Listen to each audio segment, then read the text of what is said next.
फंस गए हैं।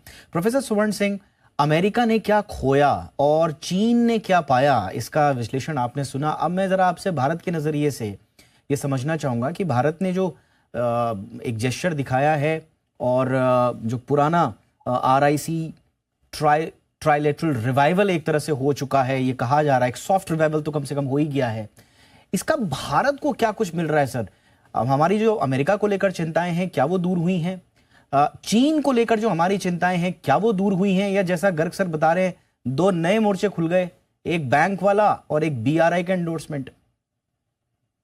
बिल्कुल, मुझे लगता है मोटे तौर पर यदि अमेरिका और चीन में जो आपस बनी रहती है, उसके नतीजे तो शंघाई सहयोग संगठन में खासकर मेजबान चीन ने ये कोशिश की कि किस तरह से शंघाई सहयोग संगठन को एक वैकल्पिक मंच की तरह से प्रदर्शित किया जाए। और उन्होंने सीधा कहा कि अंतर्राष्ट्रीय उथल बुलिंग या कोर्शन का जो बिहेवियर अमेरिका का है और उसके अलावा जो शीत युद्ध का की मानसिकता है उसका जिक्र किया, उसके चलते है। और किस तरह से ये जो शंघाई सहयोग संगठन के देश हैं, खासकर भारत, चीन और रूस, ये मिलकर वापस अंतर्राष्ट्रीय स्तर पर स्थिरता ला सकते हैं।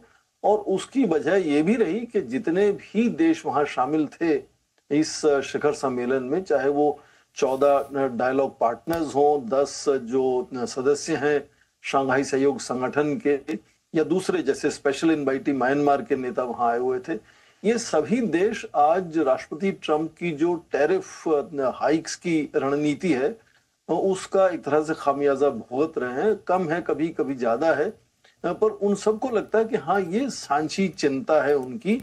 इसलिए हालांकि ये जो शंघाई सहयोग संगठन है, इसका शुरू में जो पूरा ध्यान केवल ऊर्जा सुरक्षा और आतंक से सुरक्षा पर ध्यान था, पर धीरे धीरे जैसे सदस्यता बढ़ी है उसके साथ साथ उनका एजेंडा भी बढ़ गया है। और आज वो जियोपॉलिटिक्स में पूरा अपने आप को प्रदर्शित करते हैं, एक फोर्स की तरह, एक ताकत की तरह। और उस सोच से कम मेजबान देश ने ये पूरा प्रदर्शन करने की कोशिश की। और उसी में ये त्रिकोणीय सामरिक समीकरण जो रूस, चीन, भारत का है, उसमें भारत के प्रधानमंत्री इस तरह से ऊर्जा से पहली बार शामिल हुए। क्योंकि आप देखें कि 2018 में ये तीनों नेता 2 बार मिले थे, एक बार बिश्केक में इसी शंघाई सहयोग संगठन के शिखर सम्मेलन में, और फिर ओसाका में G20 के सम्मेलन में। 2018 में बैक टू बैक 2 बार मिले, तो लगा दुनिया को कि ये एक त्रिकोणीय समीकरण कुछ बदलाव लाने की एक तरह से हैसियत रखता है। फिर वो एक तो 2017 में क्वाड्रिलेटरल सिक्योरिटी फ्रेमवर्क बन गया, भारत उस तरफ, भारत का रुझान हो गया। और फिर ये सर्वव्यापी महामारी आई और सीमा पे तनाव हुआ। तो ये 4 साल 5 साल वो त्रिकोणीय समीकरण एक तरह से ठंडे बस्ते में पड़ा रहा। और भारत जिस तरह से ऊर्जा से शामिल हुआ है, उसमें चीन और रूस का तो पहले से ही सुदृढ़ दोस्ती है, नो लिमिट पार्टनरशिप बन चुकी है। भारत का उससे जुड़ना उनको एक तरह से और भी प्रभावशाली बनाता है। और ज्यादातर लोगों के विश्लेषण में लगता है कि ये शायद तीनों मिलकर, जिस तरह से आपने उनकी बॉडी लैंग्वेज देखी, बातचीत करने का तरीका देखा, ज्यादातर विश्लेषक ये कहते हैं कि शायद ये राष्ट्रपति ट्रंप को एक संदेश था इनकी तरफ से, और भारत भी उस संदेश में शामिल हुआ। हालांकि रूस और चीन तो हमेशा मिलकर इस तरह का संकेत अमेरिका को देते रहते हैं, पर भारत भी उसमें जब शामिल होता है तो शंघाई सहयोग संगठन में भारत दूसरी सबसे बड़ी आर्थिक व्यवस्था है और शंघाई सहयोग संगठन में सबसे तेजी से वृद्धि वाली आर्थिक व्यवस्था है। Absolutely, और प्रधानमंत्री गए तो ठीक उससे पहले 7.8% की वृद्धि दर में भी उसने थोड़ा सा उसमें भारत का जो साख है वो बदल दी। तो भारत का इस तरह से जुड़ना वो अपने आप में नया था, और वो जो शंघाई सहयोग संगठन को और भी ऊर्जा देता है एक वैकल्पिक मंच की तरह से उभरने में। जो सबसे बड़ा एससीओ में, एब्सोल्युटली सर, एससीओ में सबसे बड़ा वैल्यू एडिशन, आपने सही कहा, चीन और रूस तो ठीक है वो पहले से ही दोस्त है, सबसे बड़ा और हैवी वैल्यू एडिशन इंडिया का। गर्ग सर ने भी यही कहा था कि चाइना से बेस्ट डील यही होगी कि वहां से आप इंपोर्ट नहीं बल्कि इन्वेस्टमेंट लेकर आइए, वही शायद चाइना को टैकल करने का बेस्ट पॉलिसी होगा।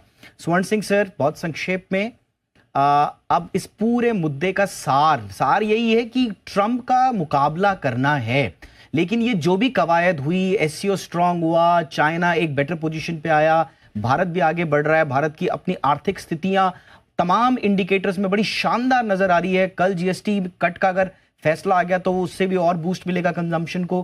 क्या ये सब काफी हैं ट्रंप साहब का जो किया धरा है उस पर पानी फेरने के लिए? ट्रंप साहब घिरेंगे या नहीं सर?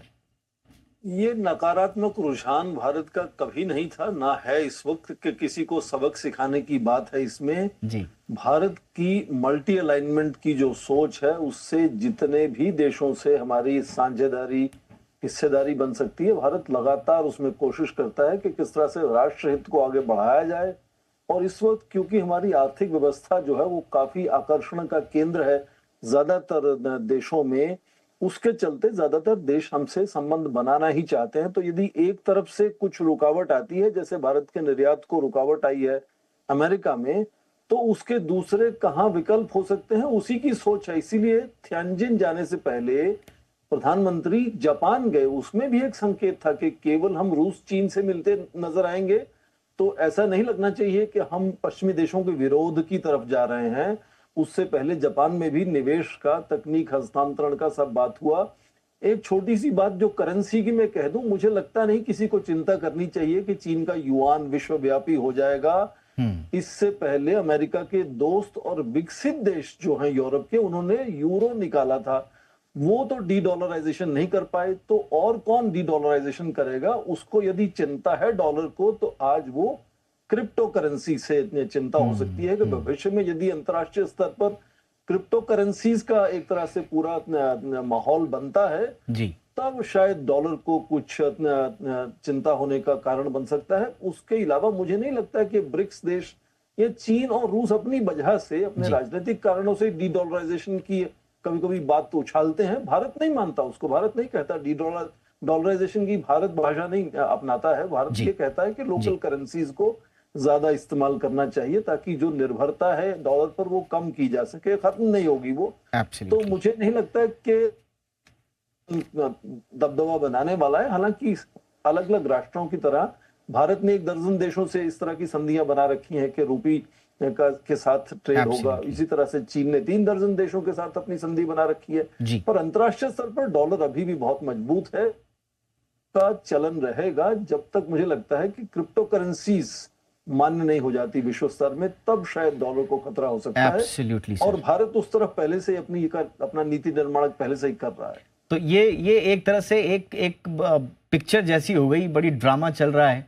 अब देखते हैं ये चाइना, रशिया और भारत जो यकायक साथ में आए हैं, तो ये ट्रम्प की जो इकोनॉमिक कोएर्शन स्ट्रेटेजी को क्या ये हम लोग उसको काउंटर कर पाएंगे? और दूसरा, भारत, रूस और